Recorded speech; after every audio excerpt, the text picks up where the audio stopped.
মোদীৰ শিক্ষানীতিৰ লক্ষ্য হৈছে অপশাসন, সাম্প্ৰদায়িকতা, ক্ষমতাৰ কেন্দ্ৰীকৰণ। দেশৰ শিক্ষা ব্যৱস্থাক হত্যা কৰাৰ অভিযোগ সোনিয়া গান্ধীৰ। প্ৰধানমন্ত্ৰী নৰেন্দ্ৰ মোদীৰ চৰকাৰৰ ৰাষ্ট্ৰীয় শিক্ষানীতি 2020ক বিভিন্ন দল সংগঠনকে ধৰি সচেতন মহলে তীব্ৰ বিৰোধিতা কৰি আহিছে।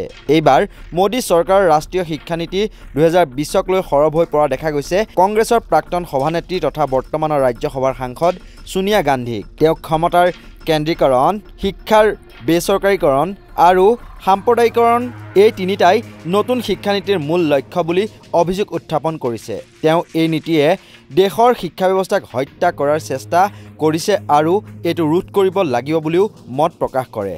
কংগ্ৰেছৰ প্ৰাক্তন সভানেত্ৰীগৰাকীয়ে কোভিড মহামাৰীৰ সময়ত বিৰোধী দলৰ সৈতে কোনো ধৰণৰ আলোচনা নকৰাকৈ কেৱল সংঘ পৰিয়ালৰ শিক্ষাবিদৰ মতামতৰ ভিত্তিত এই নীতি তৈয়াৰ কৰা হৈছিল বুলি অভিযোগ উত্থাপন কৰিছে। তেওঁ লগতে উল্লেখ কৰে যে 2019 চনৰ ছেপ্টেম্বৰৰ পিছত কেন্দ্ৰীয় শিক্ষা উপদেষ্টা বোৰ্ডৰ বৈঠকো আহ্বান কৰা নহল।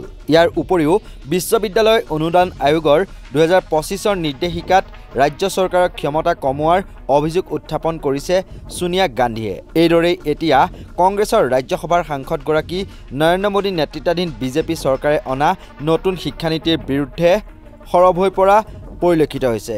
News desk report, north east নাও।